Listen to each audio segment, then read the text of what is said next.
In a conversation today with one of my clients, we were talking about business development at the end of the session, and I think it's a really good point to address because I think the jury's still out. There's a split camp as to whether or not certain approaches for business development, i.e. how we prospect for business, actually takes place and what's the most efficient methodologies. So I'm not proposing that I have the final say or the definitive answer, but I want you to consider some of what I'm going to say now. The idea that cold calling is dead is not an uncommon concept because more and more people are burdened with greater responsibility. They have less time to actually field live calls, so they tend to respond to messages. Well, this is true, but it's not true for everybody, and there's always plenty of exceptions to the rule. As someone who's started his sales career in that capacity of being a new business hunter, hammering the phones and delivering a value proposition, a scripted value proposition, I see there's a huge amount of value in it because it establishes some authenticity and credibility. If you can open a conversation without wasting the other person's time with enough information that piques their interest. But there's actually a step before that, and that is really the preemptive email. Now, email is, again, debatable in some circles as to whether it's effective or not. But sending someone an email with a 10 to 15 second message, that should be no longer in the time it takes for that person to read it. Just informing them that you intend to call them on a given day next week or that week that you're in, just sets an expectation that when the call comes through, they may have an instant connection with your name or your company name. So it's a small psychological win for you that if you've already sown a seed in their mind, then they may or may not have seen it. And it allows you to ask the question, hey, did you receive my email? And the answer is probably no, but they may have done. And if they do, it's great. And if they don't, well, it's still great because they've answered the phone. And you need to engage with them quickly in a meaningful way. Now put yourself in the situation where you've received a cold call from a utility company or somebody wishing to try and sell you services. The first thing that they try and do is tell you how's your day going, and I'm calling from X, and the first thing you immediately do is, it's another sales call. So maybe rewrite the narrative. Maybe don't lead with what you're trying to sell, and maybe try and sell the benefit of what your service or offering does.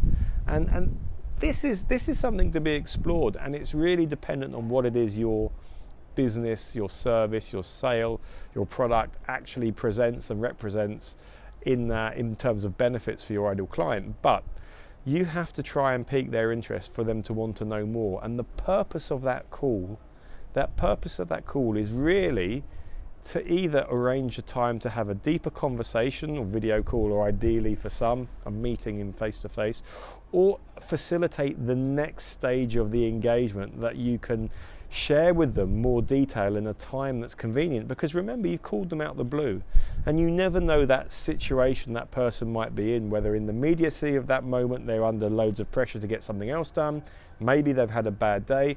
Any number of things could influence the way that they answer that call. So not taking up too much of their time, securing some interest in order to continue the conversation, and then scheduling that next call is really what that cold call is about. It's not about expanding on your entire value proposition. It might be that you deliver your 30-second value proposition on the telephone with an invitation for them to find out more in detail at a date more suitable, or it's just trying to understand some information about their business that they can make you better understand their suitability. Now, ideally, if you've understood your ideal client, that isn't the case because you know their profile is ideal for you, and therefore you're far more confident in the assumption that the value you represent is going to connect and relate to them as an organization.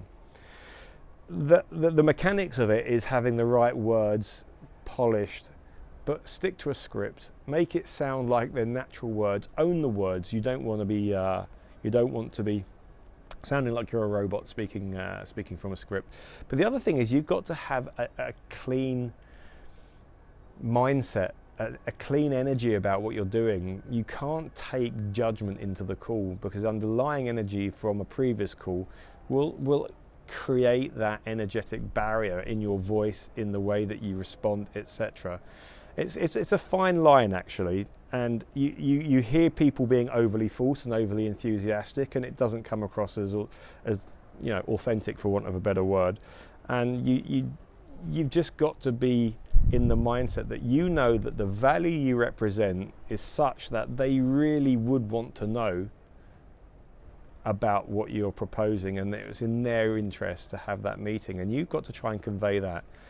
And even if they put the phone down on you, if they're rude to you, or if they're curt with you, or if you don't even answer, you maintain your mindset that enthusiasm to continue to be in service. You will eventually match the right people, and visualize the call going well. When you're starting out in cold calling, it's a really important tactic to start visualizing before you make those calls how you want the ideal call to go. What would it look like? How would it feel to get that guy saying, or that person saying, yeah, that sounds really interesting, let's schedule something, you can tell me more about it. Or better still, let's arrange for a meeting and you can come in and give me a deeper presentation. You've got to start setting those intentions for your subconscious to move towards, so that your thoughts, words and actions become congruent. So your thoughts and words are congruent with the action of calling. Now, this is a practice. This isn't something you can do for 10 minutes, half an hour. You want to be doing meaningful volumes of calling in order to build up a flow, a momentum of calling activity, so that you get used to having phone calls to the point where you enjoy them, because you know that it's never the other person, it's just the situation they're currently in. And even if they say, now's not a great time, doesn't mean they're not interested. Come back to them in a few weeks or a month's time. Don't hound people, though. I mean, there's a statistic or a meme shared online about 8 no's to get to a sale. That's fine in principle, but that doesn't mean 8 no's in 1 week. That's just stalking or being a nuisance. If someone isn't immediately receptive, but you're convinced that their company profile is right, give it a few weeks. They might have been having a bad day, and vary the times at which you make your calls. If your calls are constantly fielded by gatekeepers in the form of personal assistants or receptionists, try phoning before 9 a.m. to see if that direct dial gets picked up by them. Try different stuff. Never just rely on one approach, and use meaningful data to make your evaluations. 20 calls, 30 calls aren't statistically relevant. You should be doing 200 to 300 calls in a full day of calling to get a sense of how you're coming across. You make 300 calls, you're going to have a reasonable number of conversations. And in respect to the guy I was with today, he was saying, I did 40 or 50 calls, and that only got me five video meetings. And I'm like, actually, that's a pretty good ratio. You spent 2 or 3 hours, you've not done this with much prior experience, and you've actually got a good result. But he wasn't aware that that was a good result. He had nothing to measure by.